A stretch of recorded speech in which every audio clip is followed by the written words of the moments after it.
Pessoal, vou falar aqui de um problema que aconteceu comigo. E isso aqui eu quero passar para vocês. Mas infelizmente vai ter situação que não tem jeito. Pode acontecer com vocês também. Mas no meu caso, eu poderia ter evitado. Tá? O que aconteceu com o meu carro? Deu um problema no cabeçote do carro. Tive um prejuízo. Na época, isso 4 anos atrás, por volta de R$2.000 a R$2.500 fazer o cabeçote de um carro. Simplesmente por motivo de gasolina adulterada.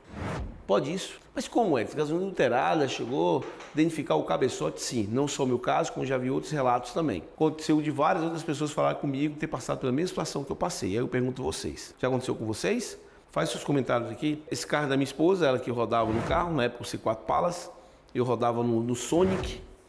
E aí, o que aconteceu? Que ela foi no posto de gasolina, que a gente não gostava desse posto, até a forma que o frentista atendia a gente, muita malandragem, aquele jeito de malandro, sabe? A gente não gostava. Vinha pelo gerente e isso passava pelo frentista e com certeza vinha do dono também. Então é uma cadeia, né? O dono ensina o gerente ensina os funcionários. E aí minha esposa colocou gasolina nesse posto de gasolina e aí ela teve um problema de saúde e parou por um período de mais ou menos uns 15 dias sem rodar no carro. Ela saiu do posto, resolveu algumas coisas, no mesmo dia encostou o carro. Gente, o que aconteceu? Esse carro ficou parado, eu não usava o carro, usava o Sonic, o outro carro, e aí, algo de 15 dias eu peguei o carro para poder mandar lavar, ela já ia usar o carro. E o carro começou a, tipo assim, ele não tinha força, ele não queria sair de jeito nenhum. Eu ligava ele, se acelerar ele cortava, e começava a tremer muito, e era algo assim muito mesmo, tá? E eu falei, o que está acontecendo com o carro? Deixava ligado, e acelerando, passei muito tempo com esse carro. Algo de 20 minutos, para ele retomar e eu sair no carro. Depois que ele esquentava, eu andava no carro normal durante o dia. Mas quando chegava de manhã cedo, que eu ia ligar esse carro de manhã, o carro não queria de jeito nenhum andar. Não é você ligar de manhã e dar aquela falhadinha, não. Não é isso não. Fala é o carro realmente não ter força de jeito nenhum. Resultado, tentei de tudo, achando que ia melhorar. Não imaginei que seria gasolina, pensei que podia ter sido algum problema no carro. Levei para ver parte de injeção e chegou lá o diagnóstico, realmente o carro não queimava direito, estava tudo direitinho. Os bicos, vela, cabo, tudo direitinho. Mas mesmo assim a gente tirou as velas, vamos verificar como é que estava ela, os bicos e tudo, vamos olhar tudo. Trocamos o jogo de vela para facilitar. De repente podia ser algum problema de uma das velas com problema. A gente achou que poderia ser bobina. Tá? Olhamos também para ver, olhamos parte de bico, olhamos tudo. Mas o carro continuava com problema. Gente, aí começou a luta, tá? Depois eu pensei que podia ser módulo. Levei o carro para ver parte de módulo. Olhou parte de módulo. Também não conseguiu resolver. O carro, o módulo estava ok, tudo funcionando e o carro de manhã cedo, frio, ele demorava assim 20 minutos. Juro para você, 20 minutos para ele ligado, para ele poder conseguir andar da forma correta. Senão ele ficava se batendo. Se acelerava aqui, ele não passava de 20 km. Se batendo. A gente parava o carro, deixava ele ligado um bom tempo, até ele dar uns 20 minutos ali, aí ele voltava a funcionar. Levei numa empresa que mexia com parte eletrônica, tudo na parte, se tinha alguma coisa interferindo direto na parte elétrica do carro, alguma coisa cortando, eu a parte de chicote.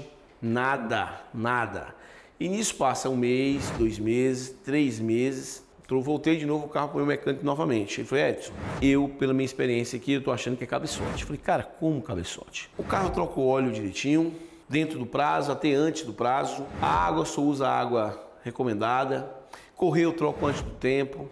O carro é um carro que não é um carro forçado, a gente não usa ele para trabalho, é um carro que roda minha esposa muito pouco, esse carro. E é um carro que eu conheço o carro, de quem eu comprei, o único dono, sou o segundo dono do carro. E o carro aí tem umas revisões, então não tem como esse carro dar esse problema, cabeçote. Só que eu não imaginava que a gasolina tinha feito isso. Aí resultado, gente, passou 3 meses, ele falou que ele já cantou a bola que seria cabeçote. O carro não tinha compressão, simplesmente. Não tinha compressão dentro do motor. Aí levei num especialista, um cara, que é um bambambam aqui em Fortaleza. Ele, problemas assim de eletrônica, em geral, esse cara é muito bom. Então, levei nesse cara. Lá é complicado de atender, não tem prazo de analisar o carro, entrega quando der. Então é assim, deixa lá, né? Como não tinha mais ninguém, fazer o quê? Deixar lá. Só que deixar lá, eu passei por outras mãos lá do carro. Passei por outras mãos para poder analisar a situação do carro. Mas eu te falo o seguinte, cada lugar que eu ia, é algo que eu quero falar com vocês. Cuidado, os caras querem te dar uma lista de coisas para trocar. Eu não aceitava. Eu falei assim, ó, se você trocar essas peças, vai resolver? Porque se não resolver, eu não quero não. E se você, é o seguinte, se você colocar e você falar que precisa trocar, que eu não vou trocar algo que não precisa. Eu vou trocar o que precisa. Senão eu vou trocar o carro todo. Porque a conversa, a linguagem da oficina é que tudo precisa, tudo precisa. Ah, não, tava na hora, né? Então troca o carro, compra um zero, né? Então eu falo assim, olha, se você está me dando essa lista aqui de peças, que seja elas. Porque se não for, eu não quero. Você devolve para a empresa da oficina. Não, eu não trabalho assim, não sei o que não. Mas eu também não trabalho assim. Eu não vou pagar o orçamento que está me dando aqui de R$1.000, 1.500, para no final não ser. Não, não trabalho assim. Você vai colocar aquilo que seja, e se não for, você tira. Devolve para a empresa lá. E tive muito esse contratempo, galera, sabe? Foi assim, rodei, essa conversa eu tive com dois que não era o meu mecânico, foi outra área, né? Que eu fui trabalhar com o carro, mostrar esse carro para outras pessoas. Claro, eu tinha meu mecânico, mas eu levei em outras pessoas também, porque o meu mecânico não conseguia resolver o problema. E aí, caiu na mão desse rapaz, esse carro ficou lá mais uns 20 dias, e aí ele falou para mim, resultado, o carro ficou aproximadamente, eu acho que uns 4 meses no total. Ele me chama e falou, Edson, cara, tem uma notícia para te dar, uma boa. O seu carro é cabeçote. E eu não faço serviço, eu trabalho em diagnóstico, trabalho de parte eletrônica, mecatrônica e parte de mecânica eu não mexo. Paguei lá o serviço, porque você paga para ele achar o diagnóstico, foi feito um pagamento antes, ele já avisa antes, paguei, tirei o carro e levei, né? Gente, depois que o carro ficava quente, com 20 minutos, você podia desligar ele durante o dia todo, não fazia nada, ele andava normal. Depois que ele esquentava, mexia na parte do motor lá, que a parte da compressão do motor aumentava e que o motor estava em alta temperatura ali, 100 graus Celsius, esse carro você andava normal, desligava, ligava, não dava nada, só frio e pela manhã. Show, beleza. Cheguei no meu mecânico, falei, meu amigo, seguinte, realmente o cara falou que era cabeçote, o mesmo que você. Como a gente não tem mais nada para fazer nesse carro, já olhamos tudo que tinha que olhar, vamos para cabeçote, vamos arrancar o cabeçote. Só que eu acompanhei a retirada do cabeçote com ele. Quando ele tira o cabeçote, gente, não tinha um buraco, o cabeçote top, não tinha nada, detalhe de nada. Agora sabe o que tinha no cabeçote? Na parte do segmento, ali no pistão, tinha uma pasta preta, criou uma camada preta. Você raspava ela assim com a faca e ela saía essa camada. Só um lado. O que aconteceu? A água que eu coloquei batizada com, vou falar água, né? Batizada com gasolina, né? Água com gasolina, não era gasolina com água não, era água com gasolina. Ela passou e ela ficou em cima ali do segmento, na parte ali. Então ela não conseguia trabalhar 100%. Ele precisaria trabalhar numa queima muito alta para ele derreter aquela pasta que fica em cima ali, que foi da água, para o motor trabalhar direitinho. Enquanto essa pasta ela não derretia, resultado, vou colocar aqui até um pedaço do vídeo para vocês, ó. O carro não tinha compressão e o carro trabalhava sem força pela manhã. Aí fomos analisar e descobrimos que foi o posto de gasolina a qual eu coloquei. Só que eu não teria, pelo tempo. Primeiro ficou parado em casa uns 15 dias. Depois parado de mão em mão mais 4 meses. E nesse período eu coloquei gasolina para ir para os lugares, né? Então, eu não poderia chegar e julgar, mas eu sabia. Minha esposa falou onde foi que botou gasolina. Foi nesse posto tal, né? Gente, e aí o prejuízo, falei assim, meu pior não é isso. Você pagar ali R$2.000, R$2.500. Você pode até correr atrás logo e resolver. O problema é o tempo que você vai ficar sem o carro. 4 meses e meio sem o carro. Meio eu fico calado porque ela não usou.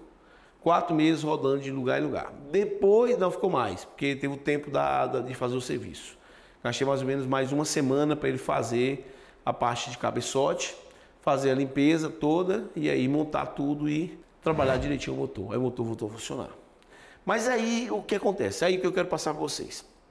A gasolina que você coloca no carro de vocês, ele é importantíssimo também para o seu carro. Porque eu falo muito sobre correia, óleo e água, né? Mas a gasolina também é algo importantíssimo para você ter um carro funcionando direitinho. E até o consumo. Até o consumo. Porque se você coloca imposto que tem muita água, com certeza seu carro vai consumir muito mais. E sem falar que vai prejudicar vela, bobina e bico do carro, certo? Então a dica é: abasteça o seu carro sempre no posto a qual você já abastece há muito tempo. Porque se der algum problema e você descobrir lá na frente que foi a gasolina, você tem como entrar contra aquele posto. Você consegue provas, né, que você abastece naquele posto. Você acha um jeito, tá? E aí você também tem outro lado que você vai falar mal do posto, não vai mais para aquele posto e vai... O máximo de pessoas que você puder dizer que aquele posto não presta a dizer. Porque o posto que faz isso no carro, que coloca mais água do que o determinado por lei para poder lucrar, porque o objetivo desse posto é lucrar, né? E aí é onde vem o cuidado de vocês, quando for colocar gasolina, aquelas velhas promoções absurdas, né? Que a maioria dos postos de gasolina não é esse desconto, eles dão um desconto. Mas tem uns postos aí que ele foge da realidade. E aí amanhã você poderá colocar num posto de gasolina desse sem ter problema. Mas Edson, mas quer dizer que todo posto que bota gasolina, que vende gasolina barata é problemático? Eu não estou dizendo que todos, galera, tá? É só você ficar apenas ligado. Porque se tem uma regra, se existe um lucro, existe um ganho X, e que a maioria segue o padrão e alguém está vendendo lá embaixo, aí é fácil, né? Você mistura com água e você vende o preço que quer, né? Que aí tem mais água do que gasolina. Não quero dizer para você que os postos que vendem barato e todos os postos que vendem barato é adulterada. Não, eu não estou confirmando isso. Eu estou dizendo que vocês tenham cuidado na hora de colocar. Se esse posto que você coloca que é barato, e você coloca gasolina há anos lá e não tem problema, continua colocando lá também, né? É só uma dica que eu dou para vocês. O que aconteceu com a gente nesse posto de gasolina, possivelmente foi uma promoção que a gente viu no posto, minha esposa aproveitou lá e colocou lá, e colocou meio tanque de combustível, né? E dos meio tanque de combustível, 30% ou 50% era água. Por isso que identificou a parte do motor e me deu um prejuízo de R$ 2.500 e mais 4 meses e uma semana com o carro parado. Tá bom? Espero que isso sirva de lição para vocês. Lembrando, galera, que esse canal tem muita informação sobre um carro, como é que usa ele, como é que se trata o carro e como é que você vende também esse carro, tá? E cuida no dia a dia, tá? O meu trabalho em Fortaleza, eu sou um buscador de carros. Eu procuro carro para cliente em Fortaleza e mando para todo o Brasil. Até o próximo vídeo.